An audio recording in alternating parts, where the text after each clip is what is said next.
Rahim. Welcome to Punjab group of colleges Bakhar campus.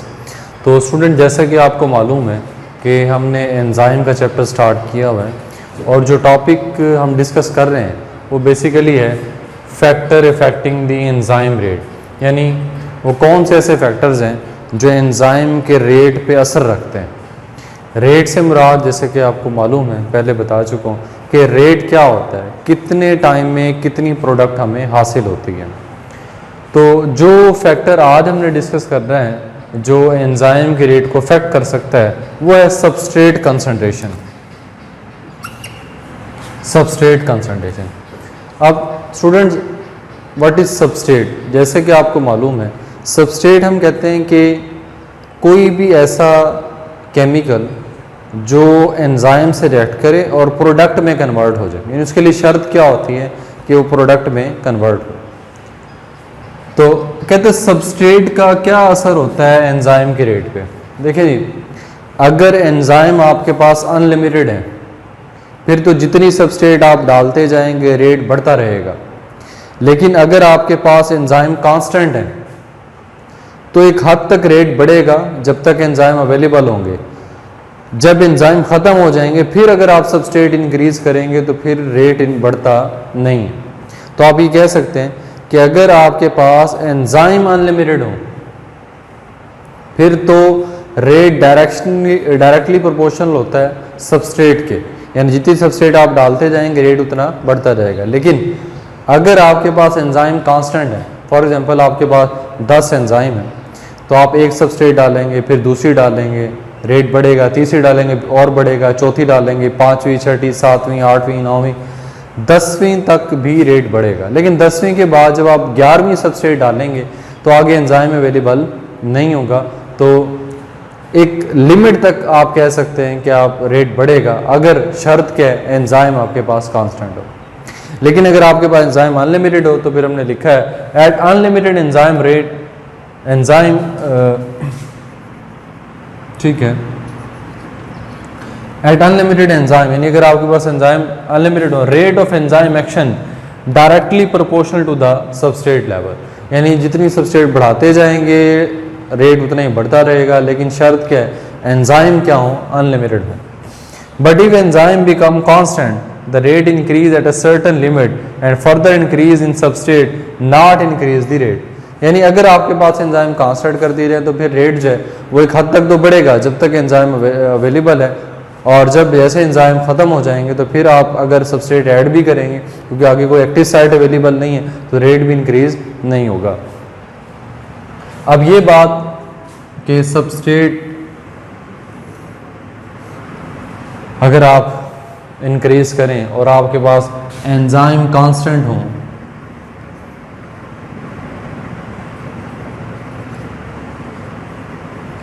यानी शर्त ये है कि एंजाइम कांस्टेंट हो, तो फिर क्या होता है। देखें, उसने एग्जांपल में यहाँ एक ग्राफ बनाया है, सबस्ट्रेट ए सबस्ट्रेट बी।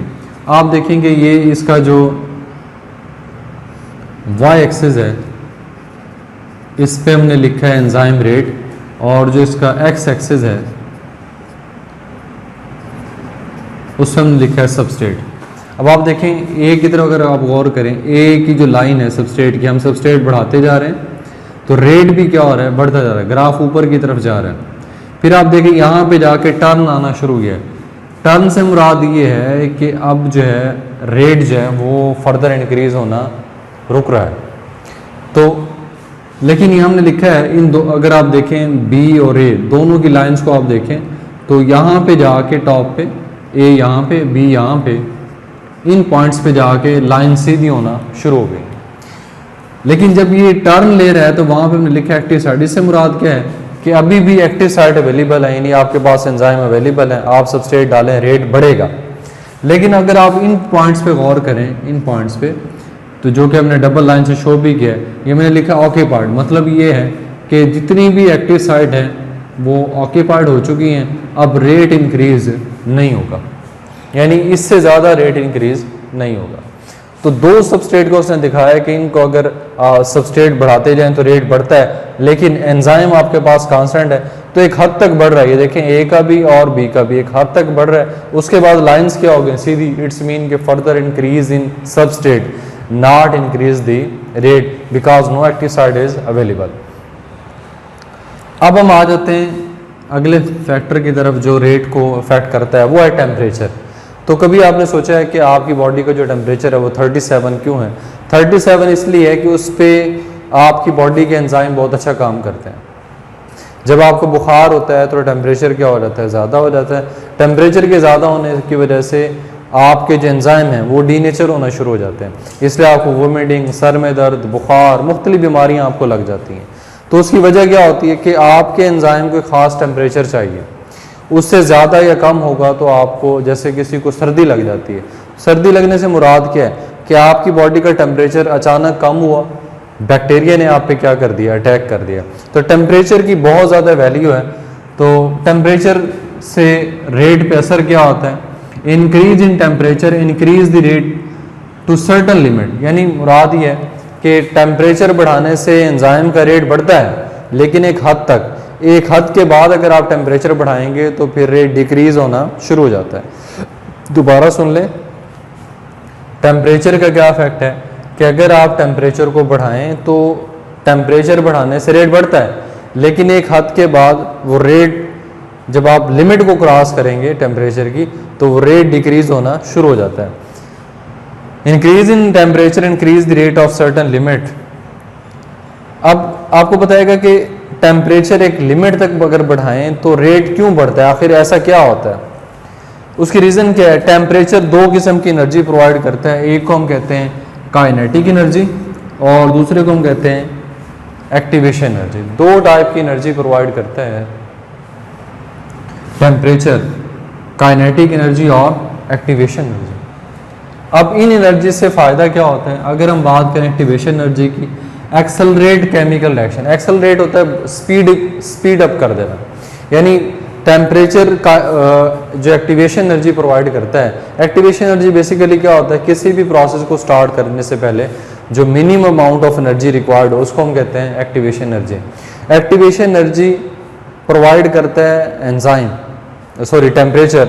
टेम्परेचर की एक्टिवेशन एनर्जी से फ़ायदा क्या होता है कि केमिकल रिएक्शन फास्ट हो जाता है, इसलिए भी रेट बढ़ता है। दूसरा फ़ायदा क्या है, काइनेटिक एनर्जी प्रोवाइड करता है टेम्परेचर, उससे increase in chances of collision, टकराव के चांसेस बढ़ जाते हैं, यानी जो एंजाइम और सबस्ट्रेट इनके रिएक्शन के चांसेस जल्दी एक दूसरे के साथ ये मिलते हैं और सबस्ट्रेट कन्वर्ट किस में होता है, प्रोडक्ट में। तो लेकिन दूसरा जो पॉइंट हमने डिस्कस करना है वो क्या है, वो कहते हैं कि हमने जैसे पहले ही कहा कि टेम्परेचर एक लिमिट तक हो तो फ़ायदा है, लिमिट से ज़्यादा करेंगे तो नुकसान है। तो अब वो आपको बताएगा कि अगर आप लिमिट से ज़्यादा टेम्परेचर को कर देते हैं तो उससे नुकसान क्या होता है। If temperature increase after certain limit, the bonds of atoms vibrate and break the enzyme and enzyme become denature। तो क्या होगा, कहते हैं कि अगर टेम्परेचर को बहुत ज़्यादा कर दिया जाए, अब जैसे एक फार्मूला मैं आपके सामने लिखता हूँ, ये अमाइनो एसिड का फार्मूला है। अभी ये सारे एटम्स लगे हुए हैं, तो जब टेम्परेचर ज़्यादा होता है तो टेम्परेचर के ज़्यादा होने से ये एटम्स वाइब्रेट करना शुरू करते हैं और टूट जाते हैं, बॉन्ड टूट जाते हैं। उसके बॉन्ड टूटने से एंजाइम डीनेचर हो जाता है। एंजाइम के डीनेचर होने से मुराद क्या होता है, एंजाइम के डीनेचर होने से मुराद ये होता है कि एक्टिव साइड जो है वो डिस्ट्रॉय हो जाना, ये एक्टिव साइड जो है उसकी शेप चेंज हो जाना, उसको कहते हैं हम एंजाइम क्या हो चुके हैं, डीनेचर। तो इसलिए हर एंजाइम जो है उसकी ख़ास टेम्परेचर होता है जिस पे वो बेस्ट वर्क करता है। उससे कम करें तब भी वो सही काम नहीं करता, उससे ज़्यादा करें तब भी वो सही काम नहीं करता। तो वो टेम्परेचर जिस पे एंजाइम बहुत अच्छा काम करते हैं उसको हम कहते हैं ऑप्टिमम टेम्परेचर। जैसे मैं आपको मिसाल दूं कि ह्यूमन का ऑप्टिमम टेम्परेचर कितना है, 37। अब यही बात हम ग्राफ से अंडरस्टैंड करते हैं। ये इसका आप देखें कि वाई एक्सिस है, ये इसका एक्स एक्सिस है,